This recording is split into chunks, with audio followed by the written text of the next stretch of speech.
Hello, everybody. This is Anthony John Agnello, Senior Social Editor at Games Radar, and I thought I would take you on a little tour of the many little details, the little Easter eggs that have been peppered around the background of Star Wars Battlefront. First, you sit down on Hoth, you find yourself a nice little cave to fight people in, and then you see all the bones on the ground, and you're like, wait a second, I bet a Wampa lives here.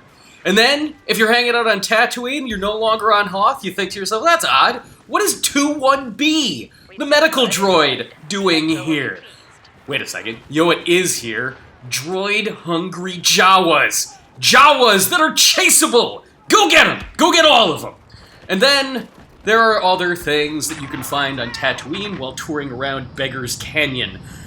You know, you're just cruising along in your X-Wing, and then all of a sudden, hey, a village of Tusken Raiders! I'm gonna go say hi to them! I'm gonna go say hi! Anyway, you can also go and say hello to the medical bay, where Luke had a little siesta, and you can even try to best up his Bacta tank, just because. Or, you can go for another spin in Beggar's Canyon, and just leave the action! Go see what's going on over in Jabba's palace, whatever the hell he's doing. But be careful, because it's easy to crash into his palace, too.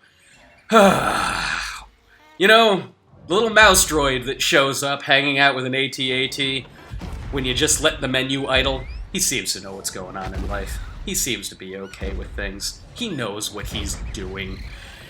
And then you go back to Beggar's Canyon, and there's a sandcrawler just sort of hanging out, and you can't blow it up, which is really unfortunate, because a blown-up sandcrawler would look pretty awesome. So just take a load off while you're there, and just admire the bantha herd, just roaming around the desert sands, looking beautiful and majestic, and then get back to a nice little bout of Ewok torture on the forest moon of Endor. Just one more way to spend your time with the little Easter eggs in Star Wars Battlefront. Remember, everybody, that it's not very nice to torture Ewoks whether or not you're playing Star Wars Battlefront. If you want more coverage of Star Wars Battlefront and all things Star Wars in the lead up to the release of Force Awakens, go to GamesRadar.com, which is the #1 source for Star Wars info on the internet. Follow us here on youtube.com/GamesRadar.